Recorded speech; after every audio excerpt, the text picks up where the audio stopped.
Matthew chapter 27, verses 26 to 34. Probably the worst section in the whole Bible. I hate to read it and go through it, but this is what we need to do to find out the love that Christ has for us. We also will be going through Isaiah chapter 53. Jesus is scourged. The number of the word that we will be featuring is 5521 bile, and we will continue with the verbs, this time with the aorist participle. Isaiah 53 is a good place to begin, I believe, with this section right here. The sinless Lamb, it says, O Lord, who believed our report? And the arm of the Lord, to whom was it uncovered? We announced as of a male child, before him as a root in a land thirsting, Israel, Jesus. There is not an appearance to him, nor glory, and we beheld him, and he has not an appearance nor beauty. But his appearance was without honor, and wanting by the sons of men, a man being for calamity and knowing how to bear infirmity. For he turned his face, he ignored the bad things. He was dishonored and not considered. This one bore our sins, and on account of us he was grieved. And we considered him to be for misery, and for calamity by God, and for ill treatment. Boy, does it sound like what's going to happen to Jesus. But he was wounded because of our sins, and was made infirm on account of our lawless deeds. The discipline for our peace was upon him, and by his stripe we were healed. We were all wandered as sheep. A man in his way was wandered, and the Lord delivered him up for our sins. And he, on account of being inflicted by evil, opened not his mouth. And that was in the last section. As a sheep unto slaughter he was led, which is this section here. And as a lamb before the one shearing is voiceless, so he opened not his mouth. Such is what happened with Pontius Pilate. In the humiliation, his equity was taken away. Who will describe his generation? For his life was taken from the earth. Because of the lawless deeds of my people, he was led unto death. And I shall give the wicked for his burial, and the rich for his death. For he did not commit lawlessness, nor was treachery in his mouth. He was innocent, as Pontius Pilate said in the last section. And the Lord willed to cleanse him of the beating. He did the will of God. If you should offer for a sin offering the thing for your life, he shall see a long-lived seed, which is us, and the Lord willed by his hand to remove misery of his soul, to show to him light, and to shape in the understanding, to justify a just one, a good one serving many, and he shall bear their sins. On account of this he shall inherit many, us Christians, and of the strong ones he will portion out spoils, because his soul was delivered up unto death. And among the lawless ones he was imputed, the two thieves on the cross. We'll see that next. And he himself bore the sins of many. How many times do I have to say that? And because of their lawless deeds, he was delivered up. So now we see this prediction or this description 400 or 500 years before it happened right here where we're at. But now Jesus has been condemned by Pontius Pilate. The people said his blood be upon us and our children, and he was led away to be crucified. verse 26, it begins, Tote apelison av tis ton varavan, and then he released to them Barabbas, the murderer, who they wanted over the Son of God. And having scourged Jesus, and now here's our first aorist participle. So it's a past tense, having scourged, rather than a scourging, which could be at any time. He delivered him up, paradokan, ina stavrothi, that he should be crucified. Crucified was only mentioned one time in the Old Testament, and that was in Esther 7, verse 9. It says, and the king said, let him be crucified upon it. And that was Haman, who wanted to have all the Jews killed. But yet he was found out, and Esther told King Artaxerxes, and Haman was crucified, apparently. In verse 27, Tote e strateote, strategy comes from that word, strateote, soldiers to Igimonos, the soldiers of the governor, Roman troops, paralavontas ton isun is to praetorium, having taken Jesus to the praetorium.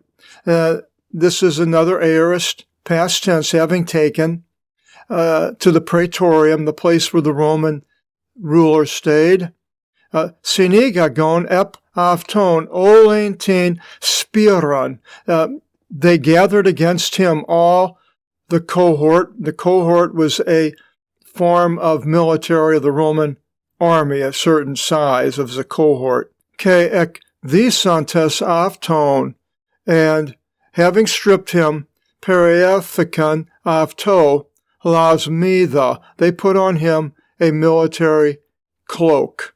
Now the praetorium, it says in John 18:28, and it was morning, and they did not enter into the praetorium, that they should not be defiled, but that they should eat the Passover. So they take Jesus there, he goes in, but Jews don't, because they don't want to defile themselves.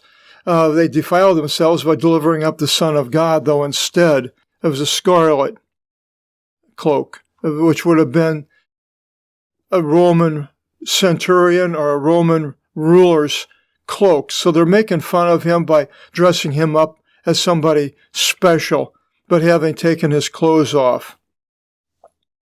In verse 29, Ke plexantes Stephanon ex acanthon, and having plaited a crown from out of thorns, the crowny thorns from this thorn bush, epithecon epi tin kephalin av tu, they placed it upon his head, Ke kalamon epi tin dexion av tu, and a reed in his right hand, where the ruler had a rod, a rabdos, it was called, where the ruler carried this rod, beautiful golden rod, and here they put this reed in his hand to make fun of him.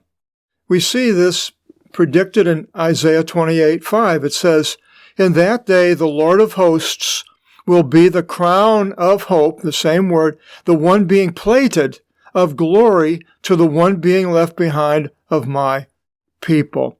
Ke gonipetisantes and prosthan avtu and nepexan avto, and having kneeled, there's a next aorist participle, having kneeled before him, they mocked him, saying, Legontes, Here, O vasilefston Iutheon, hail, King of the Jews, making fun of him, Ke empthisantes is avton, and having spit on him, Elevanton kalamon, Ke etipon is tin kaphalin av tu. And having spit on him, they took the reed, and they beat him upon the head. So now he's being beaten. In verse 31, Ke ote enepagsan avto, and when they mocked him, exedison avton tin chlamida, they took off of him the military cloak. Ke enedison avton ta imatia avtu, and they put on him his garments. Ke apigagon avton is to stavro se. In verse 32, exerhomeni they, and going forth, evron anthropon kyrineon. They found a Cyrenian man, onomati Simona, by name Simon. Tuton igaravsan inaari ton stavron avtu. This one they conscripted that he should bear his cross. This man was from Cyrene, which was a Greek city that was on the eastern edge of what is today the country of Libya, near Benghazi, on the coast. Apparently, in 300 BC, Ptolemy Soter made 100,000 Jews move into this city. And so there were many Jews there, and so this is where this man came from, Simon. It says in Mark 15:21 that he was a farmer, and he was the father of Alexander and Rufus, which may be the Alexander of Acts 19:33, who was in Ephesus during Paul's stay, and then Rufus, who was mentioned in Romans 16:13 with Paul's letter to the Romans. So these could be his two sons. So they conscripted him. That was a military term of forcing a person to carry something to a certain distance, that he would bear his cross. So apparently Jesus was beaten and in bad shape and scourged. And so in the scourging of whipping the person, I don't really want to go into the details of scourging. It would be a horrible torture to be whipped as a person was like Jesus, and he couldn't carry the cross. And so they had this Simon do that. And it says in verse 33, Ke elthontas is topon legomenon Golgotha, and having come unto a place being called Golgotha. Golgotha was a Hebrew word, and it was probably outside of Jerusalem where Jesus was crucified. And it says, O esti legomenos kraniou topos, which is being called place of a skull. So somehow it looked like a head or a skull. I'm sure there's places in Jerusalem today that claim to be that place, but seeing what happened to Jerusalem being torn apart and everything, who knows where it really was. And in verse 34, it continues, Edokan avto pien oxos meta holis memigmenu, and they gave to him vinegar to drink, being mixed with bile. Now, Psalm 69:20 mentions that. We'll go to 69:19. It says, For you know my scorning and my shame and my remorse. Before you are all the ones afflicting me. My soul expected scorning and misery, and I remained behind for one grieving, and he did not exist, and for one's comforting, but I did not find. And they gave bile for my food, and for my thirst they gave me vinegar to drink. Let their table become before them as a snare for the Jews, and for a recompense, and for an obstacle, which it is. Jesus is a stumbling stone. Let their eyes be darkened to not see, and their back always bent downwards. Pour out upon them your anger, and may the rage of your anger overtake them. And that's certainly what happened to the Jews, which I mentioned in the last section. Let their property become being made desolate, which Israel was, and let there not be one dwelling there in their tents. For whom you struck, they pursued, and they added to the pain of my wounds. Add lawlessness upon their lawlessness, and let not your righteousness enter in. Let them be wiped away from out of the book of the living. Let them not be written with the just ones. In John 19:30 it says, When therefore Jesus took the vinegar, he said, It has been finished, and having leaned the head, he delivered up the spirit. And it says here, K, gevsamenos uk ethele pein. He did not, and having tasted, he did not want to drink, but apparently he took it, maybe this is what it's talking about, where he took it and put his head down and died.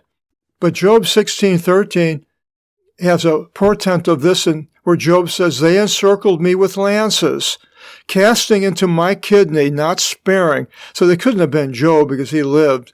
They poured out my bile unto the earth. And then in Lamentations, Jeremiah says, I remembered because of my poorness and of my persecution of my bitterness and of my bile. So these things were all mentioned to the Jews. You see today on YouTube where people go to Jerusalem and they'll talk to a Jew and they'll read him the 53rd chapter of Isaiah, and they say, Who is this? And they'll say, I know who it is, but I don't believe. They know it's Jesus, but they're not going to believe no matter what. Hardened hearts by the curse put on them by their forefathers. Next, Jesus is crucified.